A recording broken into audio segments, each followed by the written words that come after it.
Well, the U.S. Army or the U.S. military has been tightening many of its grooming standards, and one of those is the policy on facial hair.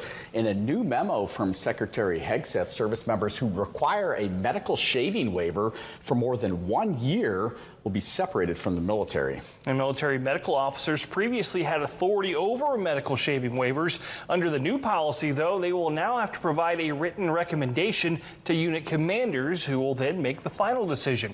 If a waiver is approved, the service member will be exempt from shaving requirements and begin a medical treatment plan.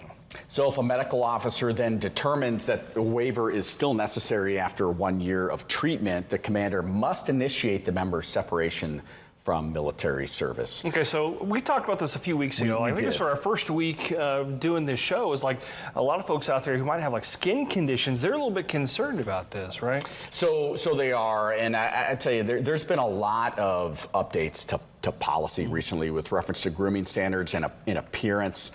We talked about, the most recent just general grooming standards came out really a couple days ago, and we talked about it yesterday.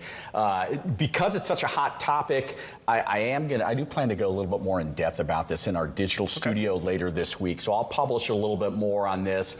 The one thing I do want to point out, the regulations have tightened basically to what they previously were a few years ago.